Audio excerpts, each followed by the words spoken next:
Merci, Monsieur le ministre. La parole est à Monsieur Stéphane Mazard. Merci, Monsieur le Président. Ma question s'adresse à Monsieur le Premier ministre et j'y associe mes collègues aveyronnais, Anne Blanc et Arnaud Viala.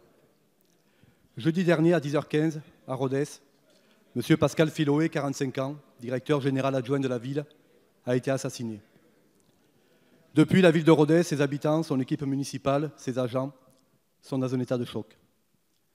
État de choc car les faits se sont déroulés dans un département connu pour être l'un des plus sûrs de France, en plein jour, au cœur de la cité, devant la mairie, au vu des commerçants, parents et collègues de travail de M. Filoé. État de choc car ces faits ont été d'une extrême violence. 9 coups de couteau, les premiers portés par surprise dans le dos, par un homme qui, vraisemblablement, guettait sa victime. État de choc car M. Filoé est mort pour un motif futile et dans le cadre de ses fonctions de responsable de la police municipale. État de choc car M. Filoé était un fonctionnaire exemplaire, dévoué, et qui, même dans la gestion du dossier de cet homme menaçant, avait une nouvelle fois fait preuve de médiation et de professionnalisme.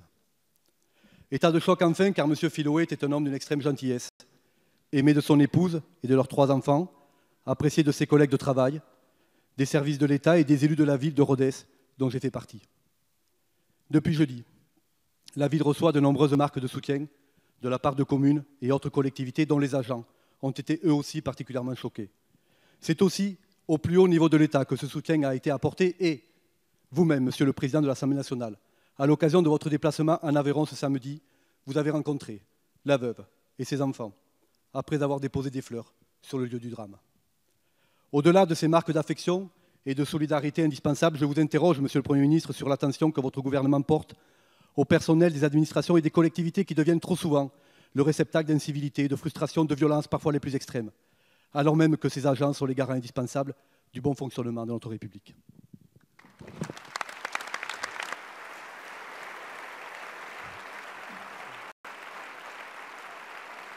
Merci, Monsieur le député. La parole est à Monsieur Benjamin Griveaux, secrétaire d'État auprès du Premier ministre, porte-parole du gouvernement. Merci, Monsieur le Président, Mesdames et Messieurs les députés.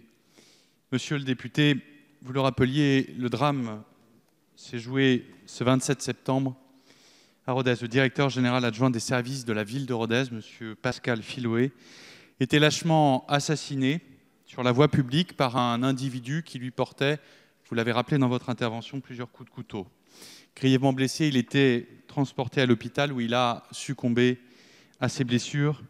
Cette attaque aura à l'évidence choqué chacune et chacun d'entre nous et le ministre d'État, ministre de l'Intérieur, a immédiatement condamné cet acte ignoble. En son nom, je renouvelle notre soutien, celui bien évidemment du gouvernement, mais j'en suis certain, celui ici de chacune et de chacun qui siège sur ces bancs, à la famille, sa femme et ses enfants, à ses proches ainsi qu'au personnel de la commune de Rodez et à son maire, M. Christian Tessèdre. L'auteur des événements, défavorablement connu des services de police, a été rapidement interpellé, a été placé en garde à vue, puis mis en examen pour assassinat et placé en détention provisoire. Une instruction a été ouverte et l'enquête judiciaire se poursuit. D'ores et déjà, il est établi que le mobile du crime, que vous avez rappelé dans votre question, était la vengeance. Pascal Filoé est mort pour avoir accompli son devoir et pour avoir fait appliquer la loi. Cette tragédie rappelle malheureusement que les représentants de l'autorité sont quotidiennement victimes d'attaques. Et si Pascal Filoé n'était pas policier municipal, en tant que directeur général adjoint en charge de la police municipale, il en avait pour son agresseur et pour son assassin tous les atours. Les exactions perpétrées à l'encontre de ces femmes et de ces hommes dépositaires de l'autorité publique sont inadmissibles dans un état de droit.